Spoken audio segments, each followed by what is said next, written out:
Welcome to ripple academy. আমরা এই ভিডিওতে এলসিএম খুব সহজে কিভাবে নির্ণয় করতে পারি তার একটা মেথড শিখতে পারবো। আমরা আগের লেকচারে বা আগের ভিডিওতে এলসিএম কি এবং এলসিএম বের করার পদ্ধতি সম্পর্কে জেনেছি এবং আমরা আরও জেনেছি যে যদি সংখ্যাটা অনেক বড় হয় সেই ক্ষেত্রে এলসিএম গতানুগতিকভাবে নির্ণয় করতে গেলে অনেক টাইম সাপেক্ষ লাগবে। এই ক্ষেত্রে আমরা যে মেথডটা ইউজ করতে পারি সেটা হচ্ছে প্রাইম ফ্যাক্টরাইজেশন মেথড। তো যে কোনো একটা সংখ্যাকে আমরা প্রাইম ফ্যাক্টরাইজেশন করে নিতে পারি। সাপোজ মনে করো আমরা দুইটা সংখ্যা 104 এবং 76 এই দুটোর মধ্যে এলসিএম বা লিস্ট কমন মাল্টিপল বের করার চেষ্টা করব। এই ক্ষেত্রে 104কে আমরা প্রাইম ফ্যাক্টরাইজেশনে ভাগ করে নিব।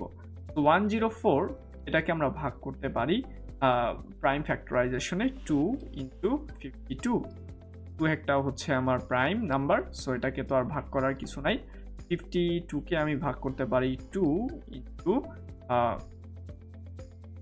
26। 26কে আমরা ভাগ করতে পারি 2 ইন্টু 13। এক্ষেত্রে 2 এবং 13 উভয়ই হচ্ছে আমার প্রাইম নাম্বার, তো এটাকে আর ভাগ করা যাচ্ছে না। 76কে এরকম যদি আমি ভাগ করি 2 ইন্টু 38 এবং 2 ইন্টু 19 এবং 2 এবং 19 হচ্ছে আমার প্রাইম নাম্বার। সেগুলোকে যদি আমি একটু সাজিয়ে লেখার চেষ্টা করি তাহলে কি মনে হয় সেগুলো আমরা একটু দেখা করবো। সো এটাকে আমরা এখানে রাখলাম। তো 104কে আমরা প্রাইম ফ্যাক্টরাইজেশনের নাম্বার দিয়ে যদি লিখি 104 হবে হচ্ছে আমার 2 ইন্টু 2 ইন্টু 2 টু 13। প্রাইম নাম্বারগুলো 2 2 2 এবং 13। 76 এর ক্ষেত্রে যেটা হবে 2 2 এবং শেষে রয়েছে 19। আমরা মাত্র 3টা সংখ্যা এবং 19টাকে আমরা একটু শেষে লিখলাম একটু সাজিয়ে লেখার জন্য। তো আমরা এই ক্ষেত্রে যে সংখ্যাগুলো আমরা নিব 2 আর 2, এখান থেকে আমরা নিব 2 2 এবং 2 এর মধ্যে আমরা নিব 2, এখানে শুধু 2 নিব আমরা, এখান থেকে নিব আমরা 13, এখান থেকে আমরা নিব 19। সো আমার 104 এবং 76 এর এলসিএম হবে 2 ইন্টু 2 ইন্টু 2 ইন্টু 13 ইন্টু 19।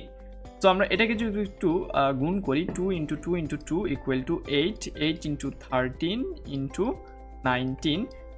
8 এবং 13কে আমি যদি গুণ করি সেই ক্ষেত্রে আসবে আমার 104 ইন্টু 19 এবং 104 এবং 19 যদি আমি গুণ করি 1976 হবে আমার অ্যান্সার। এভাবে খুব সহজেই প্রাইম ফ্যাক্টরাইজেশনের মাধ্যমে আমরা বড় যে কোনো সংখ্যার এলসিএম বা লসাগু নির্ণয় করতে পারবো।